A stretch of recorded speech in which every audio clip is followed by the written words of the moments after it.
Okay. Thank you all for coming tonight. Apologetics Part 2B, or not to be. Which is a very appropriate thing, considering that we're talking about logic, and you'll get it eventually, I guess. Thank you all for coming. I certainly appreciate you all coming. I'm sorry for the delay last week.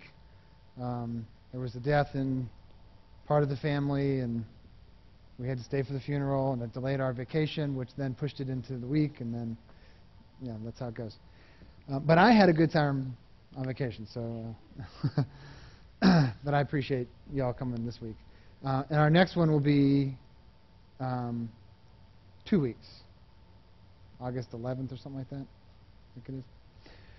Anyhow, okay, so this is the second part. Remember, we took the second part of the Apologetics trilogy and split it into its own trilogy, because I wanted to shorten the length of each of the sessions, because there's a lot of stuff, and I didn't want to see your heads explode and so whoa, and not really get as much out of it as I really hope that you can. So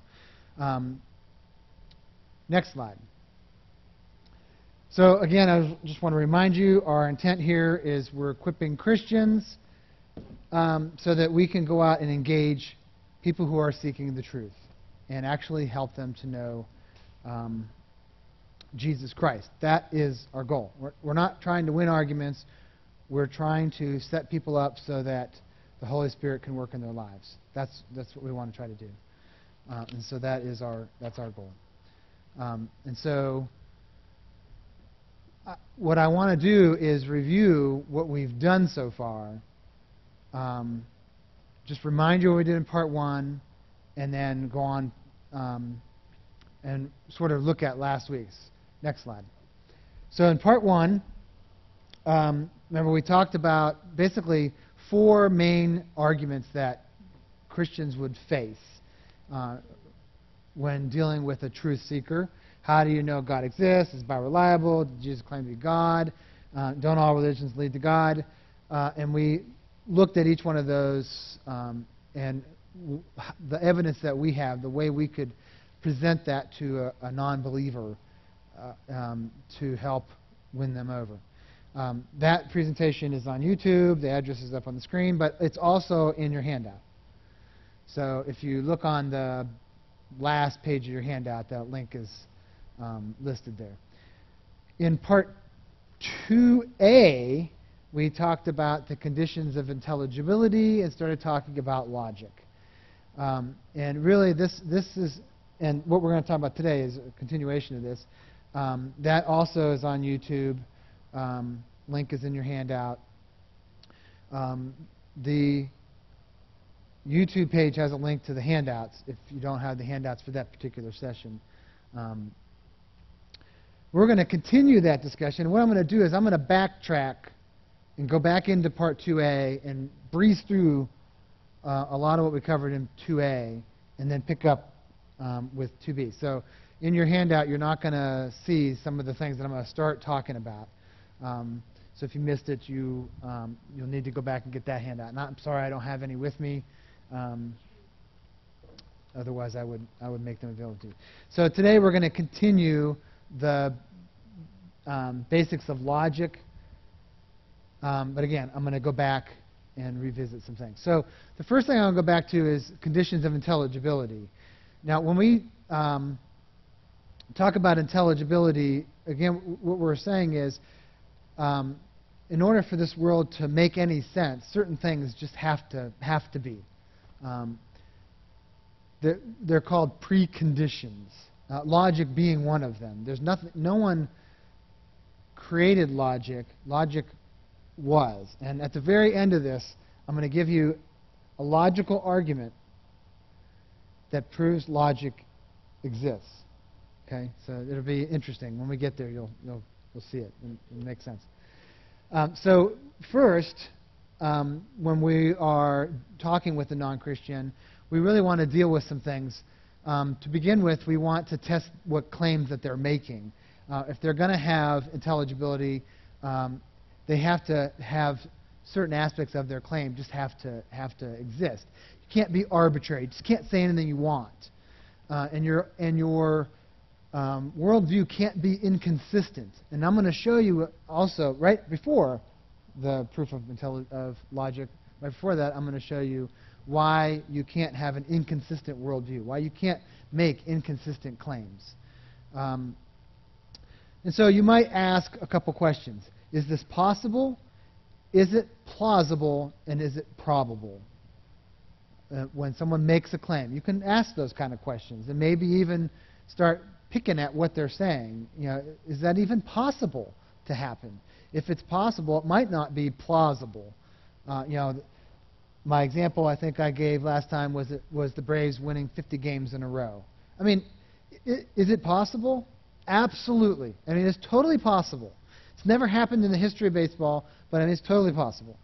It is not outside of the realm of possibility. It is not plausible. Now, then we can go to, could the Braves win 10 games in a row? Okay, that's plausible. Well, maybe not the Braves. But you know, it's plausible that a team can win 10 games in a row. Is it probable? Okay, now we're getting into, you know, you can see what I'm talking about. We can start looking at what claims are being made and start asking whether this is even possible to begin with. So conditions of intelligibility, we had a list of them that we talked about. There's any number of things that exist in intelligibility that are preconditions that many people will just accept and not argue about. The laws of logic being one, morality, the reliability of the senses, your memory, all these things are things that we don't question. I mean, how can you study nature and question whether your memory is reliable? You wouldn't even know if what you were studying was accurate because you have no way of knowing whether you can remember anything. So everything completely falls apart if you don't have memory. So a number of these things we just assume they are true, and that's what a condition of intelligibility is. And then we started talking about logic. So in logic, we have what we call an argument, and an argument is made up of parts. Now, it's not an argument in the sense of that we're having an argument, that we're disagreeing about something. An argument is defined to be a series of statements where you're making a claim that has some truth value to it, and that is what's called an argument. It's constructed with pieces. And those pieces are at the very, I don't want to say the smallest part, but I mean, for our sake, the smallest part is the proposition. It is a truth claim. Something that you can say is true or false. It is raining is a proposition, right? I can say, yes, it's raining. No, it's not raining. Therefore, that is a proposition. An argument is made up of propositions. And arguments have premises and conclusions. The premises set up what the conclusion claims to be true. A valid argument is an argument where if the premises are true, the conclusion must follow. Okay?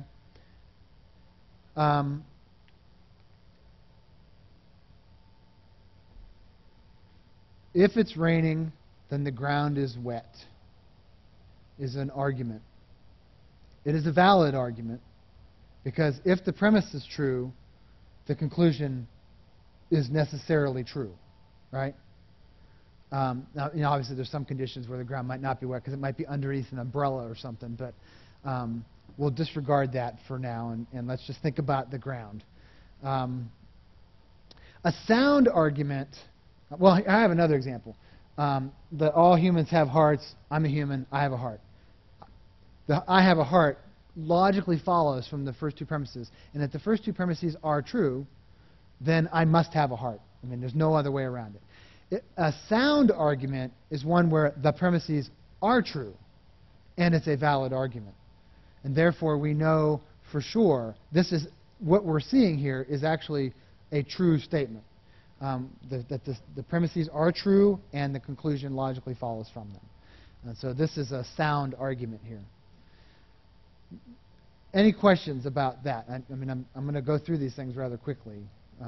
So if you missed them last time, I'm sorry.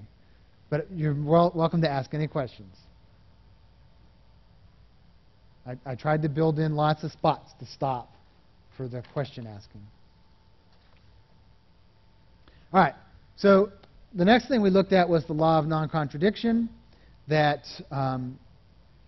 again, this is another one of these, it's sort of a precondition. You can't have contradictory things exist. Something can't be and not be at the same time. So, you know, these claims, although somewhat lame, well, at least the first couple are lame, are certainly examples of something like that. There is no truth is a contradiction. You can't say something that's a truthful statement that claims that there is no such thing as truth. Right? That's a contradiction. They can't both be true at the same time. So we also call that one self-refuting, because it automatically says there's no truth. So what you just said was a lie to begin with. So maybe there is truth. So, you know, it's very confusing. So we can't have contradictions. And I'm going to look at that again. There is a huge problem when you allow a contradiction. Well, it's really convenient, but we're not going to allow it. So then we talked about logical fallacies. And there were a number of fallacies that we looked at. Now, I want to sort of go back to something I had said numerous times before. People get degrees in this, PhDs in this. Everything we've been talking about, people get PhDs in these subjects, studying their entire lives. And the whole point of this is not that we're going to walk out of here with a PhD or even a master's, even a bachelor's or an associate. We're walking out of here with, hopefully, some tools that we'll be familiar with, that we'll encounter somewhere in the world and be able to say, oh, I remember something about this. What they're saying is something that's not true. Now, I don't care if you say, that's a syllogism. And this is what you do when you have a syllogism. Who cares? What you do is say, that's false. You can't make that claim. This is why you can't make that claim. That's our goal here. So we talked about fallacies. Fallacies of ambiguity. Can't make ambiguous claims. And presumption is, well, we're going to look at them individually, but these are the 6 that we're going to look at. There are more, but we just focused on these. So ambiguous, we talked about using words that are ambiguous. Equivocation being one. Using a word in an argument in 2 different ways. So practice makes perfect, doctors practice medicine. I mean, clearly both of those uses of practice are appropriate in their own proposition, but they're not appropriate in this argument. And, I mean, clearly it's not an appropriate argument. It is a fallacy. You cannot build an argument on a word and have that word mean 2 different things. You're building your arguments on the meanings of those words and what the meaning is. And if you don't do that, then you're committing the fallacy of ambiguity. And the other one is reification. That is, you're applying life to something that doesn't have life. That nature has effected some change in an animal. Nature can't do that. Nature is not a being. Something else might have participated in that, maybe some corruption in genes or something like that, but nature did not do it.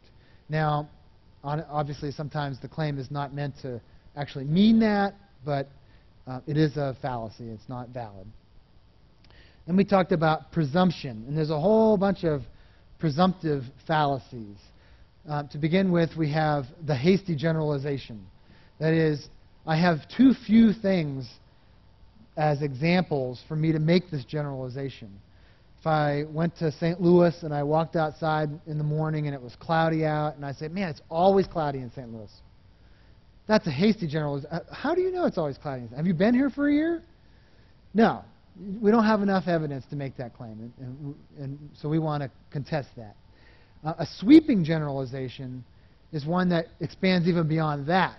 I step outside, I see it's cloudy in St. Louis, and I say, man, it is always cloudy in the United States. That is a sweeping generalization. I had one. I could even be in St. Louis. Let's see, if I go to Seattle, rains all the time there, right? I mean, really, it does.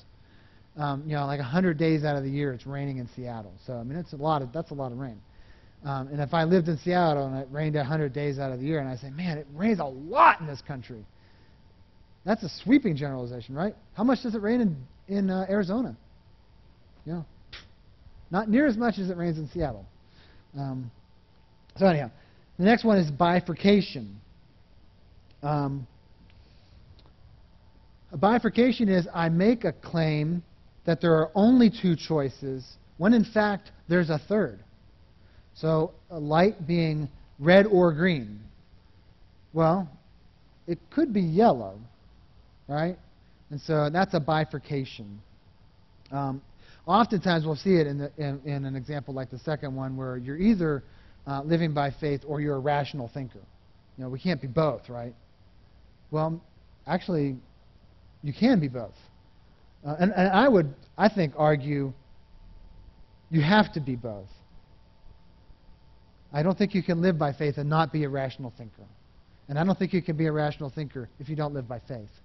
So I would argue that you'd have to be both. But anyhow, it's a different argument. The next one is begging the question.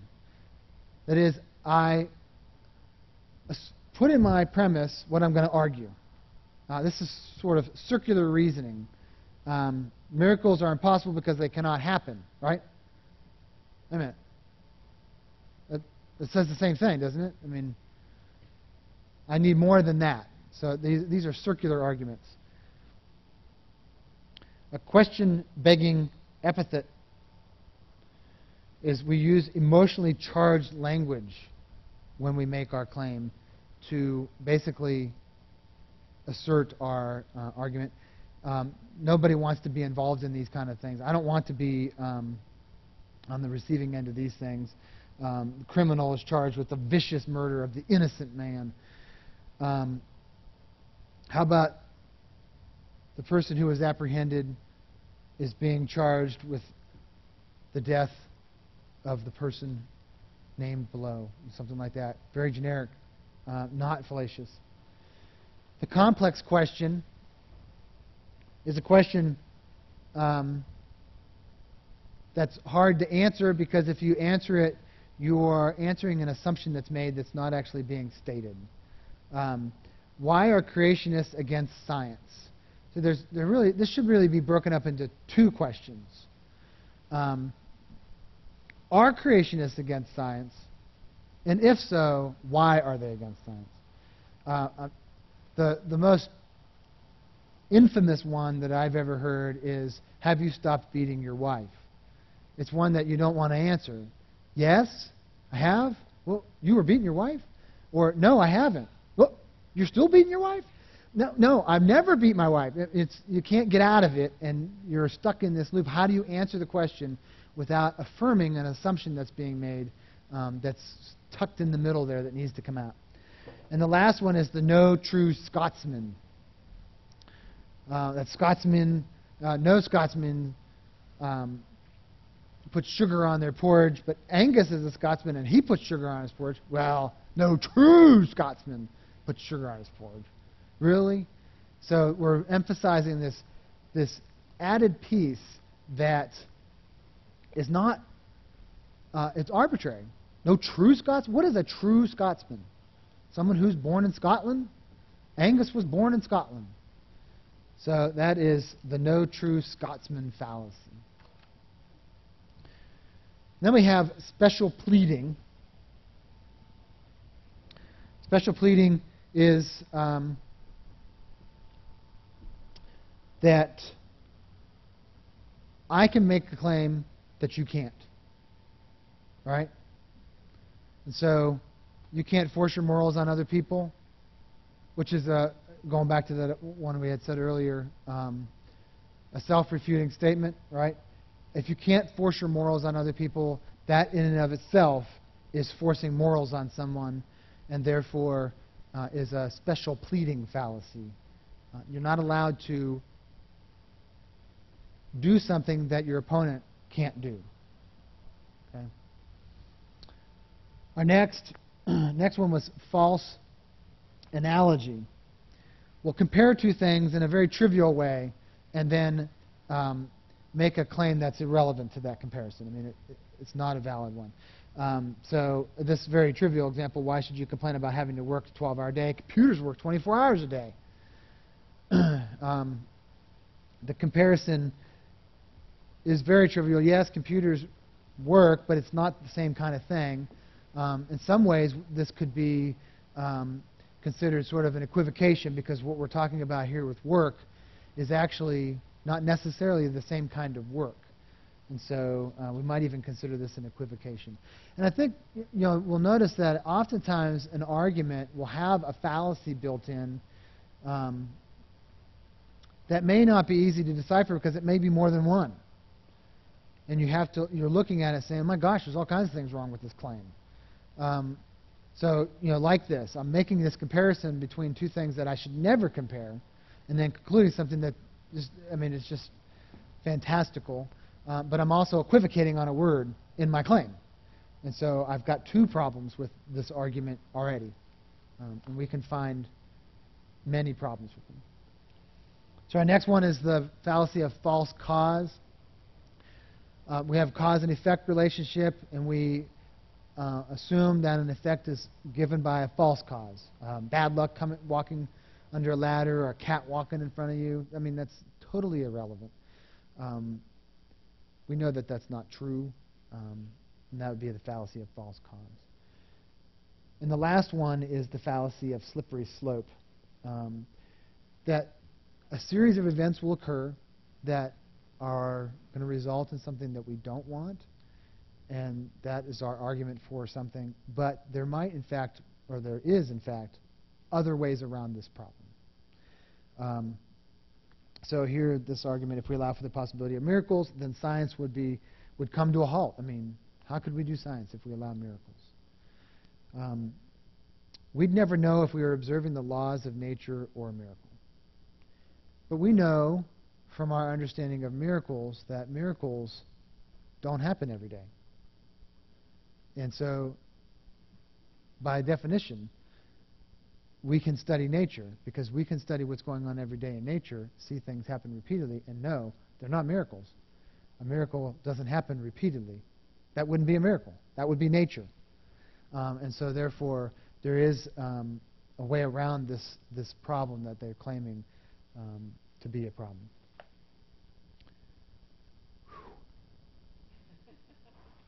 Any questions? I'm not done. I still got a couple more. Oh, okay. Last time I had a headache, and this time I didn't. Okay, good. Good.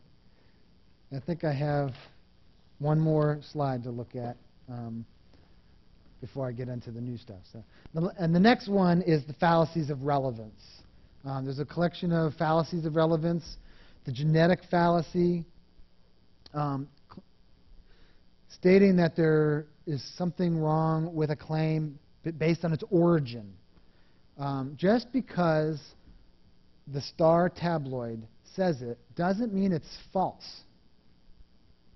Right? They actually do have things in Star tabloid that are true. So just because it came from there doesn't mean it's false. But the other side of that argument is just because it came from a research journal doesn't mean it's true. Okay? We need more than just where did it come from. I want more. I don't care that it came out of a research journal. I want to see the article. I want to see the evidence. I want to see what they did. How did they study it? Maybe there's a flaw in their argument. And so, based on its origin. Ad hominem means to the man, is you're attacking the opponent and not their argument. So I attack Barry because he's bald. And I start making claims about that when he's trying to make some claim to me. Well, you're bald. What do you know? Well,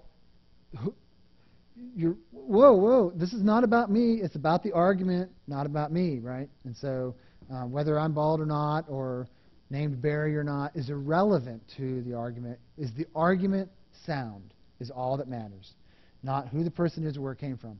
The next one is the fallacy of faulty appeal. And there's a lot of ways that we can have a faulty appeal. We appeal to pity all the time.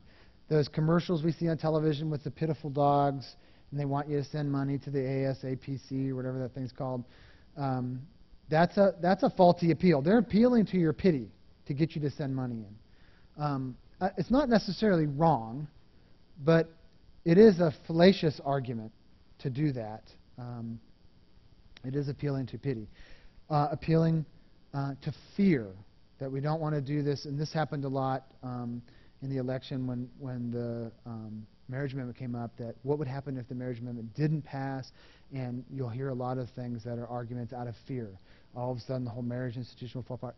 They may be totally legitimate kind of things, but it is an argument out of fear. Oftentimes that's what was coming out. An argument to mob appeal is really going after a powerful feeling, thinking of a mob, getting everyone riled up. And that is what we're going after with mob appeal. Mob appeal. Next slide. Did it fall asleep on us? Oh, it's not on there. Oh, okay. Sorry. Yeah, I was tricked. That's because I got two little sections on here. So then we have irrelevant thesis. That we have this claim that we end up proving this conclusion, but that wasn't really the issue to begin with. And so that's an irrelevant thesis. Why send food to those children? It's not like that will solve the world's poverty problem. Really? We were trying to solve their problem, right? The ones that were hungry. Yeah, think of the example of the starfish on the beach, and the man that goes out and throws one into the water, and the other person comes up and says, "Why are you doing that? It won't make a difference. You won't be able to do anything about all these starfish. It won't make a difference."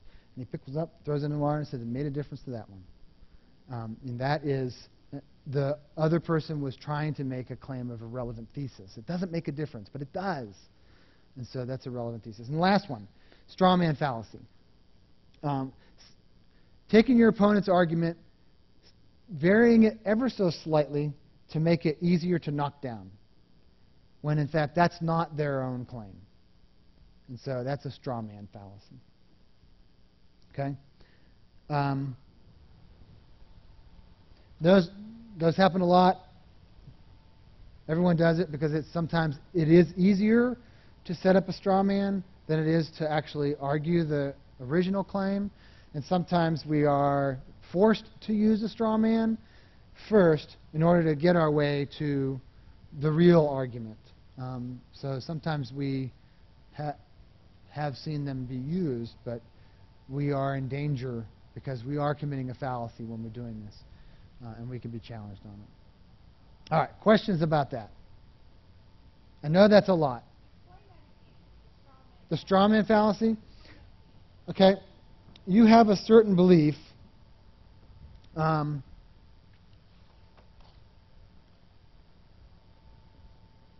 Creationists claim that you must believe in creation in 6 days to be saved, but the Bible says nothing of the kind. That's the argument example that was up there. So that is a straw man fallacy. An atheist might make that statement, but creationists don't actually believe that. Creationists believe the world was created in 6 days, and everything has proceeded since then, but that in order to be saved, you have to believe in Christ.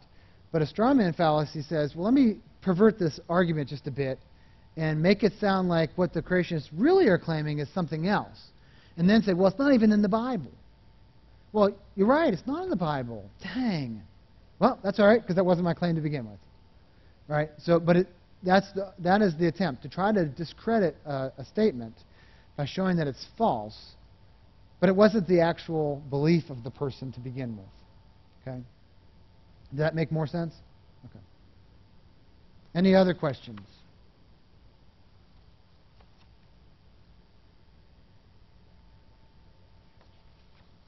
Okay. Now we're going to go into formal deductive logic. And if we think back to the last session, I talked about deductive and inductive. The difference between the two is a deductive argument is one where I know for certain that the conclusion of the argument is true, if the premises are true. If it was a sound argument, I know for certain that we have a 100% certain conclusion. An inductive argument is one where I'm not certain. I have some evidence towards it, but I'm not certain. And so those are the differences. We're going to spend a lot of our time on deductive logic because that's really the kind of arguments that people make in general. Scientists spend a lot of time with inductive because we don't have a lot of things that we can prove with certainty in science, so we do a lot of inductive scientific research. But when you make an argument, you will actually build it using this formal deductive logic. So we're going to look at a valid deductive argument.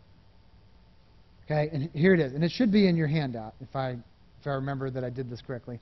I actually tried to make it a little easier this time so you didn't have to write all this stuff down and put the argument in there, because you're going to have to write some things on the paper about the argument, so I thought I would do that for you.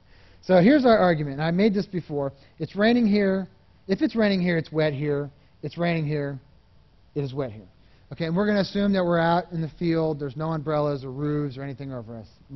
And we're all standing there together. And we say this. Okay?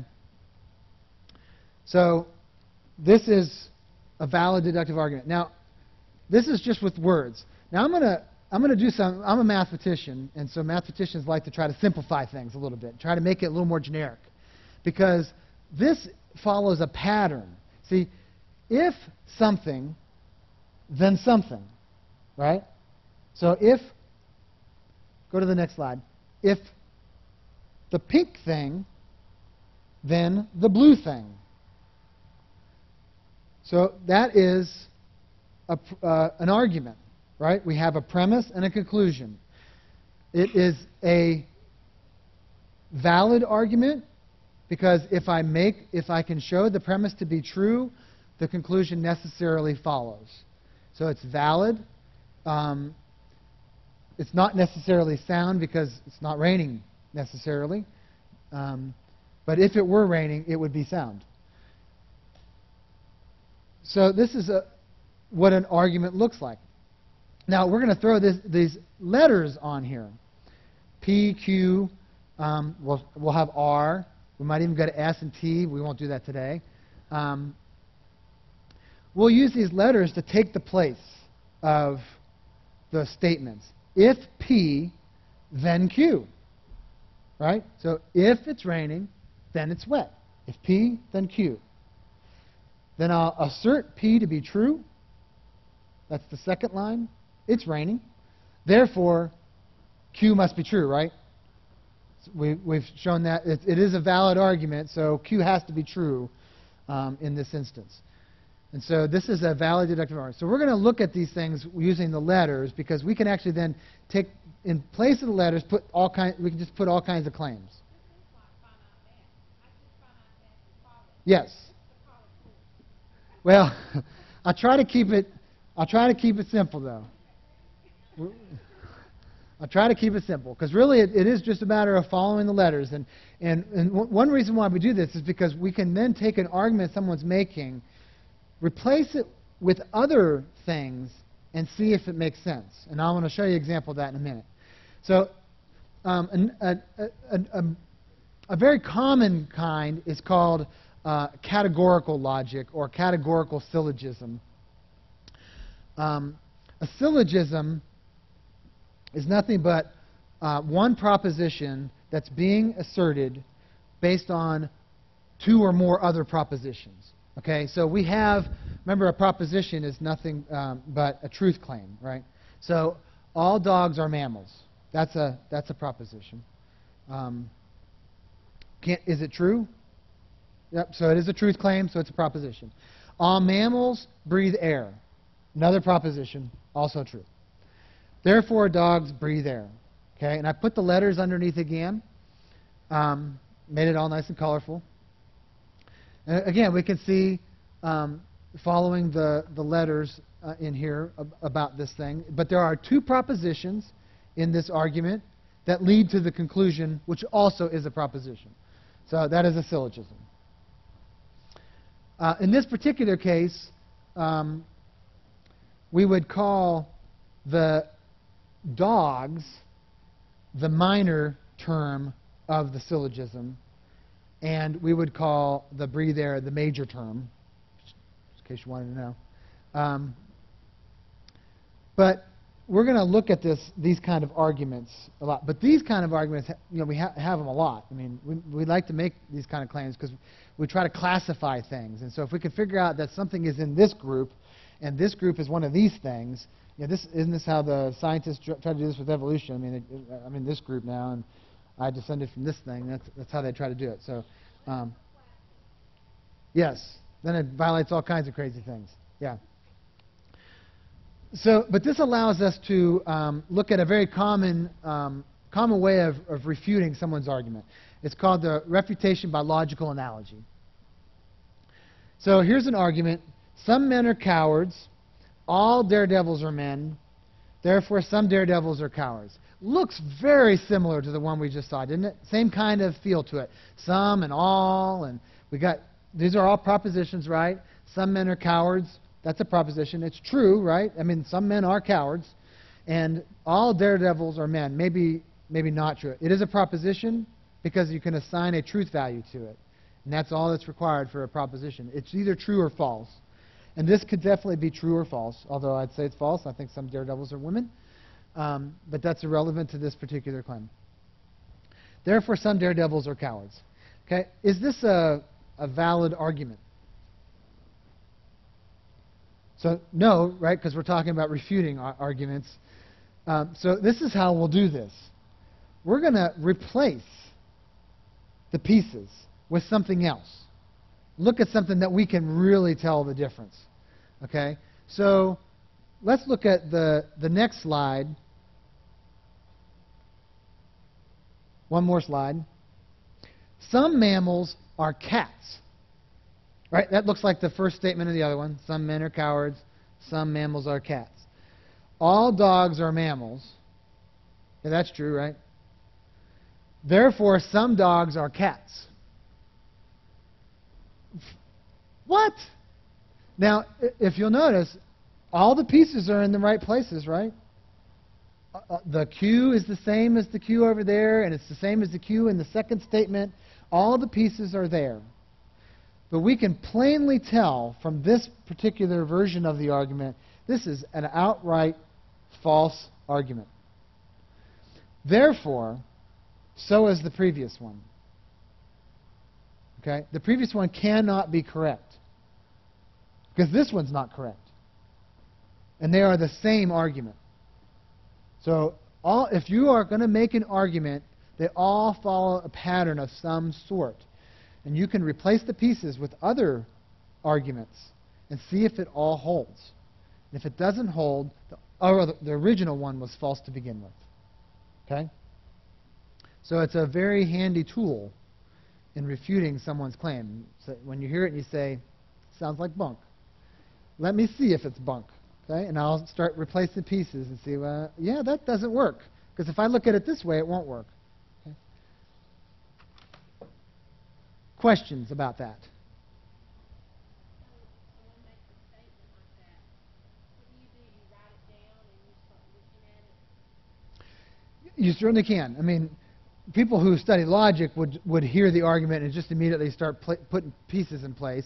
But I would have to write it down. I'd be like, wait a minute here, something doesn't smell. And I'd be writing it down going, okay, yeah, I can see this and this. I can't make this claim. So if I really wanted to try to refute it that way, I would probably write something down real quick. We'll talk about this a little bit next time. Greg Koukl has this great book called Tactics. I mentioned that last time. I highly recommend the book because he talks about the Columbo method. You all are familiar with Columbo? Love Columbo. You know, Columbo is very disarming because he's very fumbly. He doesn't seem like he's asking you anything that's very threatening. And that's the whole point of the Columbo argument, is not to be threatening about it. It's just sort of I have a question. I'm not sure I understand this. So do you mind if I write this down and make sure I understand it? You know, and you start going through this process, knowing in your head, this is bunk. So this ain't right. But the only way I could do this is to just try to do this calmly and try to get them to buy into this and let me go through it with them. And then I'll be able to just show it to them right here. That's not a true argument. And get them to do it gracefully and use the Columbo effect. It's very, very effective. But we'll talk a little bit about that next time. Any other questions? Yeah. That's right.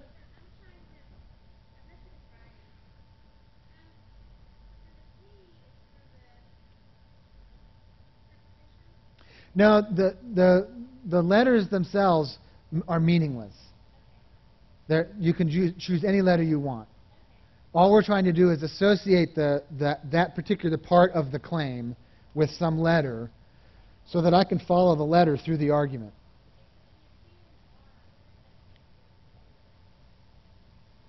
Can you go back to the previous slide? So in this argument here, again, so the letters are meaningless. All we're doing is just slapping on letters. So some mammals being the Q, so we could follow the Q into its parts. The R, cats, shows up down there. And so we can follow where the R's are showing up. So now repeat your question.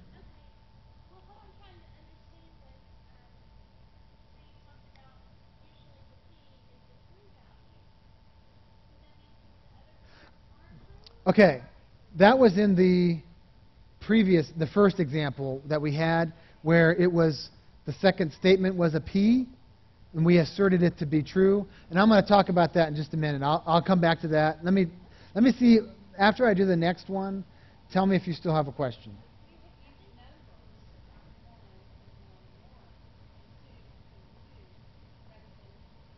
You could use numbers as well, but the...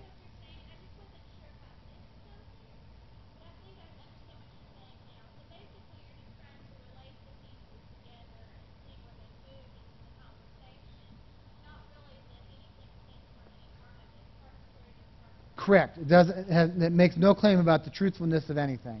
It's just I want to see the pieces, because I'm going to show you an example where it's nothing but letters.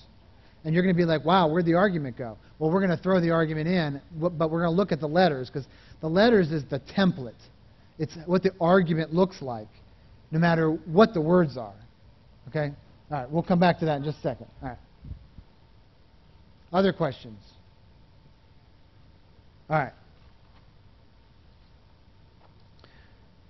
So, disjunctive syllogism. Okay, remember we heard syllogism already? It's a proposition that is the conclusion based on two or more other propositions.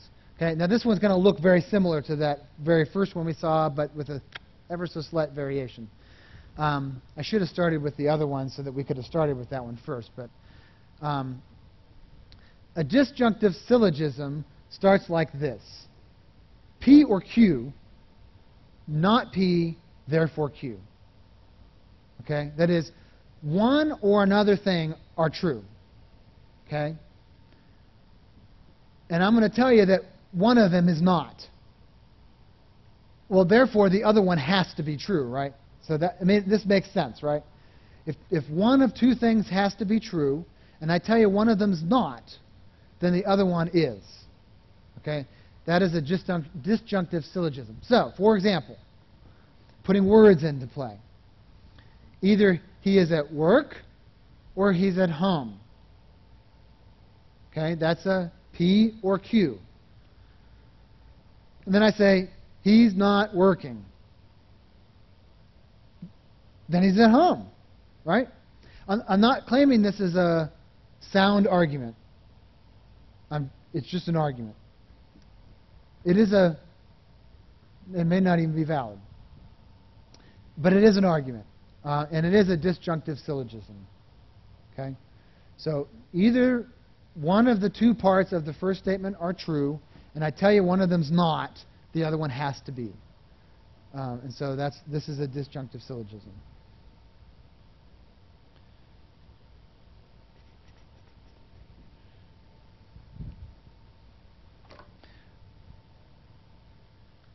The next one is called modus ponens. Okay, don't get scared by the Latin terms.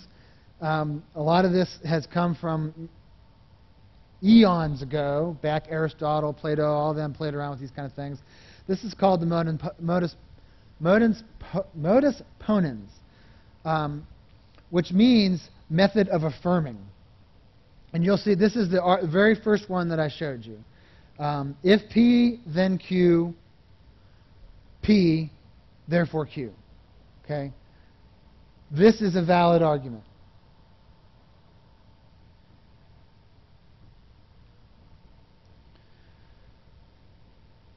Our second, it's called method of affirming because what we're saying is we have a proposition and then we will affirm the premise. So that's why it's called method of affirming. We're affirming the premise. Another name for the premise, I'm going to tell you this now because we're going to look at a problem with these kind of arguments, is another name for the premise is the antecedent. It's the part before, right? Antecedent. That we're affirming the antecedent. And that's what this argument is also called that. It's also called affirming the antecedent. I say that because we're going to have one where we affirm the consequent and we deny the antecedent. So we'll look at these kind of arguments. But this one is affirming the antecedent. So for example, the one I gave, if it is raining here, then it is wet. It is raining here, therefore it's wet. Okay?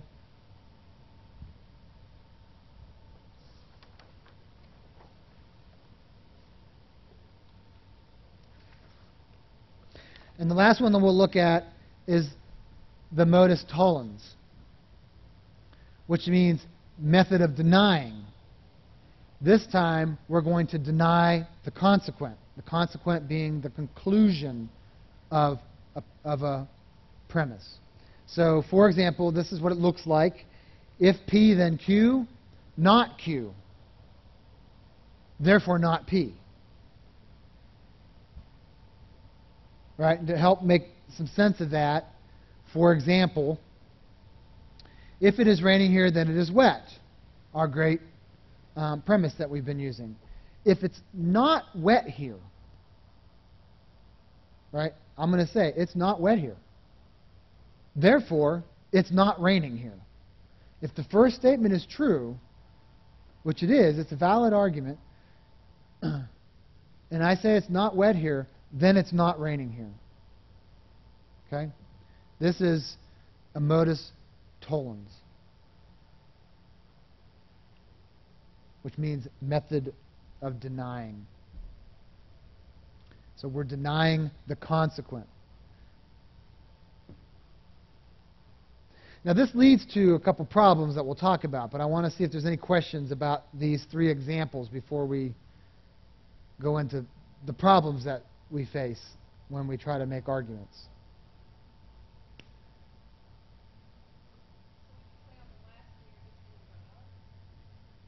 Pardon me? It's called denying the consequent. You're saying that the consequent is not true. Has not happened, may not be possible, whatever that is. Therefore, the premise can't have happened. Because the whole first proposition says, if the premise does happen, then the conclusion has to happen. And I'm saying, well, the conclusion didn't happen.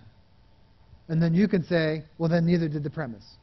Because the only way the conclusion can happen is that it follows from the premise.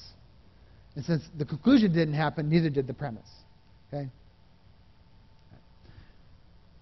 Other questions? I'm trying to be gentle.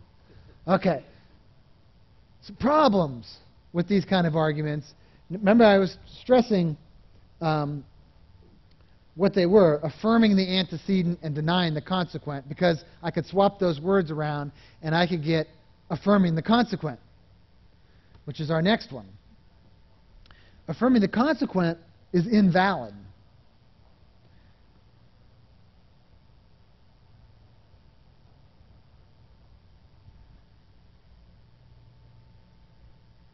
Next slide. Affirming the consequent is invalid. If P then Q, Q, therefore P. This is what it looks like. Okay, now it might not seem obvious at first that this is invalid, so we're going to use an example. If it is raining here, then it is wet. We'll keep using the same one because it's a lot easier to stick with one argument and keep showing why there's a problem here. It is wet here. Therefore, it's raining.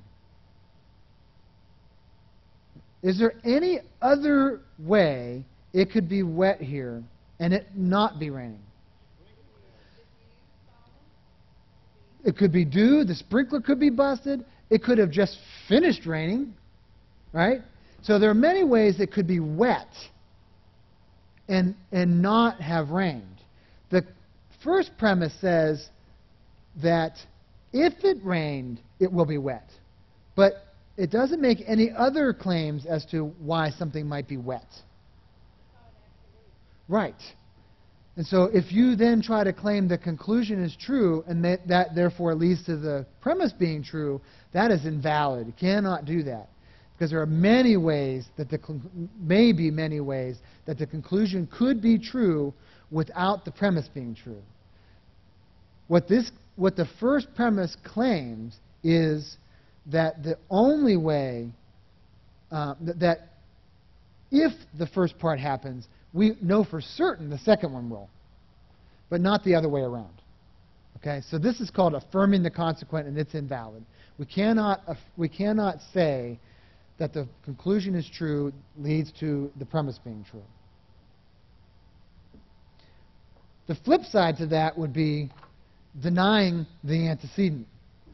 Okay, so if P then Q, not P, therefore not Q. Okay, this is called denying the antecedent. If it is raining here, then it is wet. It is not raining here. Therefore, it is not wet. Not valid, right? Again, going back to, well, is there any other way it could be wet here? Because the original premise says, all I'm saying is if it's raining, it's wet. But I didn't say there weren't any other ways it could be wet. So, and then I say it's not raining, I could still have things be wet. So this is denying the antecedent. We cannot say that the first part of the first proposition is false leads to the second part being false. It's not, doesn't work.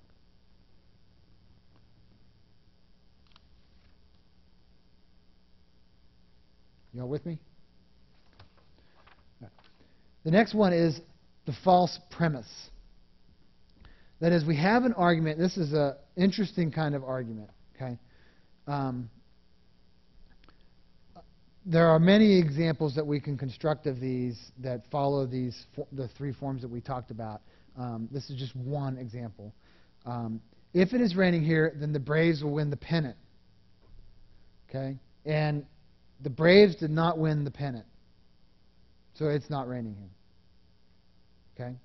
This is an argument of false premise. Okay? So what do I mean by that? Look at this argument. Is it valid?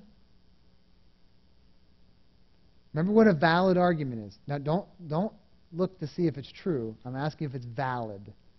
A valid argument is one where if the premises are true, then the conclusion necessarily follows.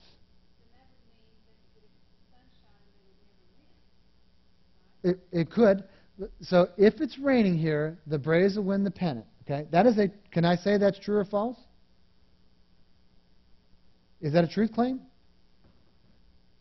I'm not saying, is it true or false? I'm saying, well, first off, is it true or false? You could claim it. I mean, it's likely to be false, right? Because clearly we can see it's irrelevant. The connection between these two is irrelevant. This is the false premise. But look at the statement. It is a valid statement. There's nothing wrong with it, logically speaking. It doesn't make any sense because it's not true, but a proposition doesn't claim sensibility, it claims truth. And this is false, which is a truth claim. Therefore, this is a proposition. Okay? So we have to get past whether we think something is true or not. It doesn't matter. This is a true statement. I mean, the valid statement. It's false. The Braves did not. This is an argument. So go to the next slide. This is a modus tollens. Look at the argument. If P, the pink thing, then Q, the blue thing, not blue, therefore not P. That's a modus tollens. This is a valid argument. The problem is, it's not sound. And that's where we run into problems. This is what we're looking for. People who make arguments, make these claims that use a valid argument. And you look at it and think, wow, is that possible? Yes. This is a valid argument. It's just not sound. It's not going to be true. Remember, a sound argument is one that's valid and the premises are true. This one is valid and clearly the premise is false. And so therefore it's not sound. And we want sound arguments. Sound arguments are things that actually are true and therefore build up an argument into something that's useful. If they're not true, then we don't want them. We want to knock things that aren't true down. We don't want untrue things to be argued. So if Yeah. I were to say, my grandmother did it this way, therefore it must be true, but that could not, I mean, maybe it's not sound, whatever. My grandmother said that this is the way things are done, therefore it's true. Maybe that's how it works. So let's see. I will at least admit here now, I am not a logic expert.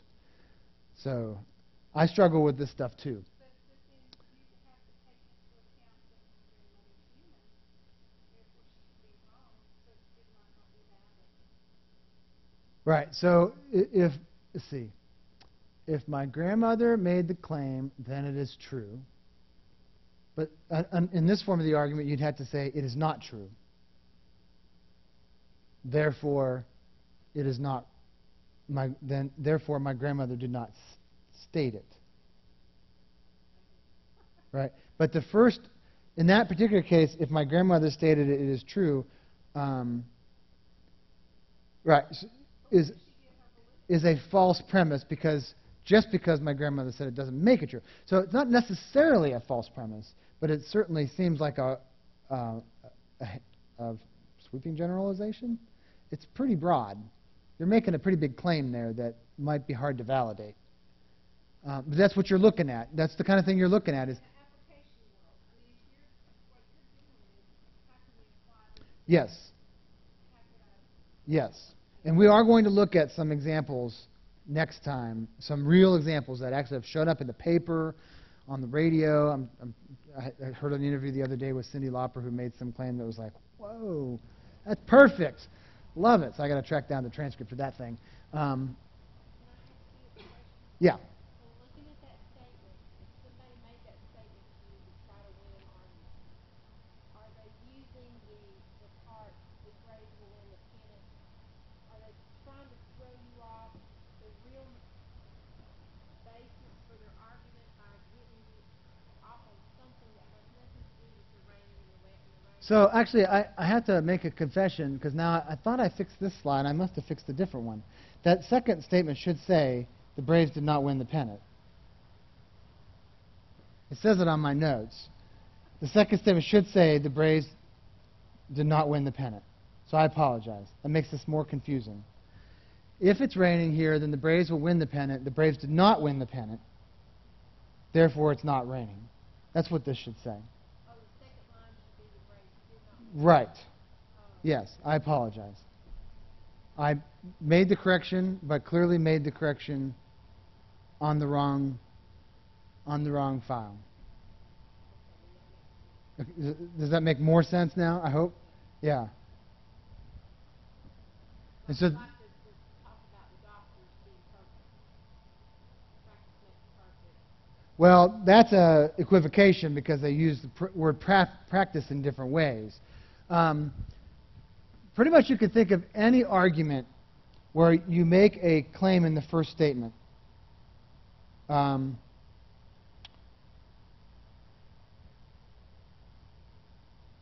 Anything. If it's 90 degrees outside, then the TVs won't work.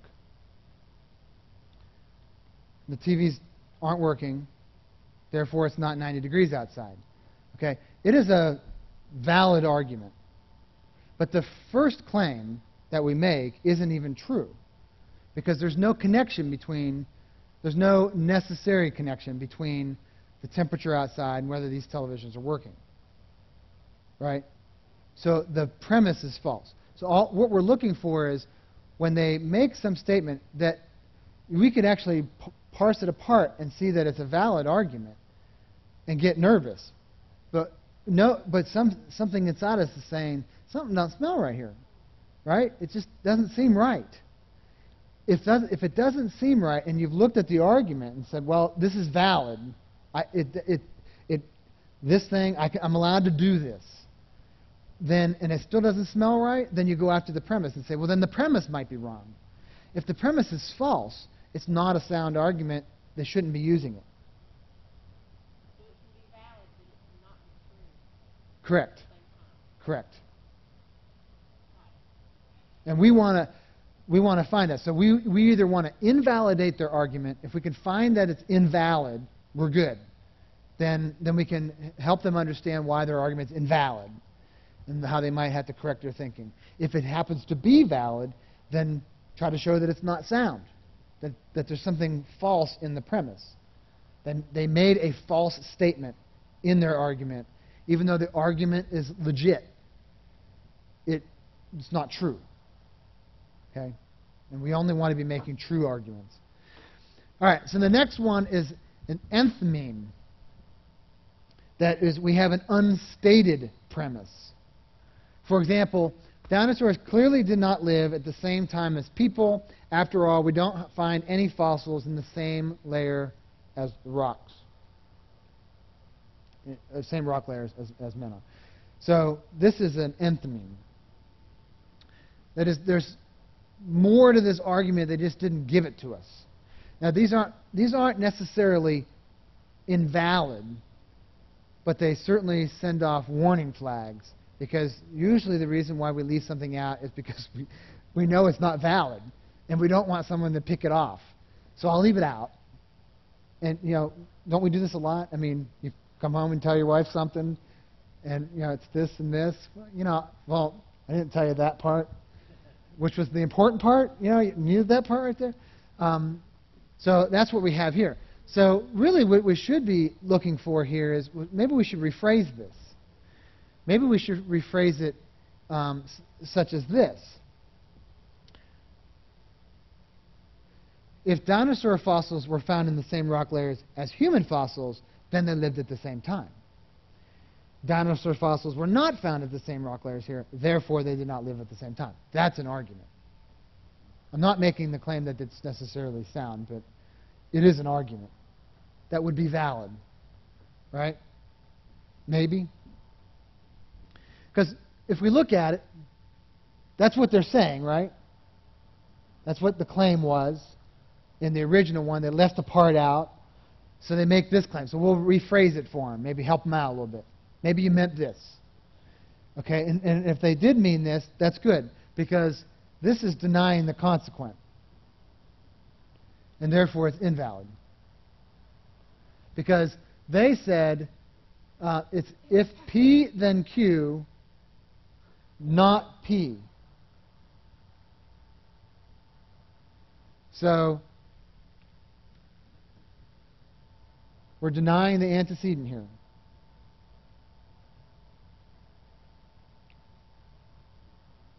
Just because P is not true doesn't necessarily mean Q isn't. We only know if P is true, Q must be true. But in this case, our second statement is claiming P is not true. But Q could still be true. So this is a false argument. This is what we want to look for. When there's a premise missing, it's probably because they didn't want you to see it, because it was going to be a false argument to begin with. Questions? I'm sorry. I'm sorry. All right, so I'm going to look at two more things, and I'll do these rather quickly, and then we'll be done. I want to go back to the very beginning when I talked about consistency, and I said, it's important that we're consistent. And, I mean, it seems rationally true that we should be consistent, but there's a logical reason for this. Why should we be consistent? So if the question would be, what if your worldview isn't? What if you have this set of beliefs that's not consistent? So let's look at this. If you have this inconsistency, then by definition, inconsistency means two things could be true at the same time that are actually contradictory. Okay, that's what makes it inconsistent. If it weren't if two things couldn't be in contradiction to one another, then you wouldn't have an inconsistency. So you have these two things that are true at the same time that can't be. They're contradictory. Therefore, you can prove anything you want. This is sweet. All right? So, for example, if P and not P, okay, that's the contradiction. That two things that are contradictory are true at the same time. So, if P and not P. Okay? So, we have that. And then the next thing we're going to say is, let's use a disjunctive syllogism. That'll help us out. Disjunctive syllogism is P or Q, right? And so here, if we go back to our first statement, we can use either P or not P, right? Because they're both true. So let's put it this way. They're either both true or they're both false, right? So, but one of them claims to be false because it's not P, and one of them claims to be true, it's P. So, or maybe it's the other way around. But this is cool. This is what we're going to, since P is true, then it doesn't matter whether Q is, right? You all with me on that? Since P is true, a disjunctive syllogism said as long as P is Q, it doesn't matter what Q is if P is true. So, P or Q. So the next thing we'll say is not P, right? Disjunctive syllogism says not one of the two. Either P or Q, one of those two is not true. Not P. But from our first statement, not P is true, right? That's a contradiction. But a disjunctive syllogism, what does a disjunctive syllogism say is true now? P or Q, if P is not true, then what must be true? Q, right? Q has to be true. That's absurd. So this could be anything. So it doesn't matter what P is or not P. The sky is blue, the sky is not blue. Let's just say that's true. Okay? So now we have, for our P or Q, the sky is blue, or there's a unicorn in the room. Right, which we know is not true. I don't see one. Not even a stuffed one, so we're good. But I said originally, the sky is blue and the sky is not blue are both true at the same time, so I can now say the sky is not blue in the second statement. that's true. So, therefore, yeah, remember the blue part was true. The not P is what we're looking for here. This is very confusing. The point of the matter is, we can, through this valid argument, if we have the very first statement that this contradiction can exist, if we have that, then we can show that anything is true. And clearly that's not true. Therefore, we have a problem, which must go all the way up to the very first one. It's like a false premise. We have a false premise here, that we can't have a contradiction. If you allow a contradiction, then you're not really proving anything, because everything is true at that point. And so you're not proving anything. It's all absurd. So that's why having a consistent worldview is so important. And the last part is circular reasoning. I just want to touch upon this for a moment. This is inevitable in a worldview. If you're going to have a worldview, your beliefs of how the world exists. We all have one. We believe that God created the universe. He sustains it all. He saves us, all that stuff. Atheists believe in nature, Big Bang, all that stuff. It's all a worldview. So at some point, you have to appeal to something that you can't actually prove.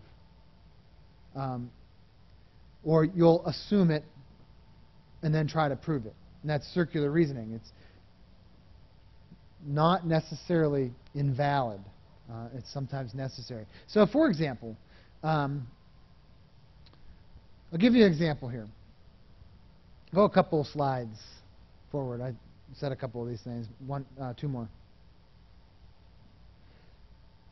If there were no laws of logic, we could not make an argument. Okay? If P, then Q. We can make an argument. Right? That's Q. Therefore, there must be that's not Q. Therefore, there must be laws of logic. So we stated our original premise in negative terms. If there's no laws of logic, then you can't make an argument. But we can make an argument because we're making one. That's a not Q. If Q is not true, then neither can P be true. Which means that there are laws of logic. Now this is circular, right? Well, what's the problem here? I'm making a logical argument to show that making logical arguments is valid. I have to assume logical arguments are valid to begin with. And that's circular reasoning. But it's valid and sound. And so it's sweet that we actually can use circular logic. It's not invalid. It's not necessarily invalid. There are definitely times where it is invalid, where someone's trying to make a circular argument because they don't either understand the topic that they're talking about or don't want you to argue with them. So they get you caught in this little circle. But at some point, we are forced to use circular logic. It's inevitable. Okay, so any questions? Next time. So next time, next time we're going to apply our logic, learn how to respond.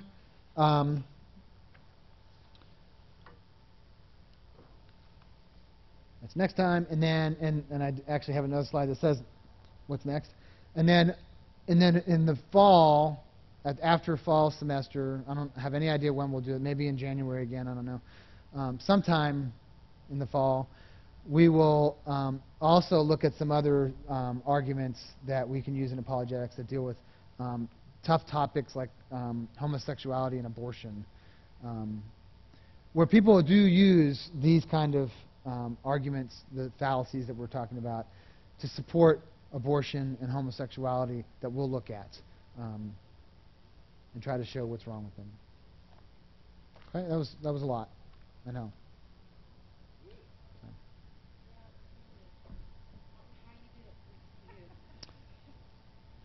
I look forward to seeing you in a couple weeks when couple weeks I'll have some examples, some real examples of people making invalid. Well, they may not be invalid. They may be valid.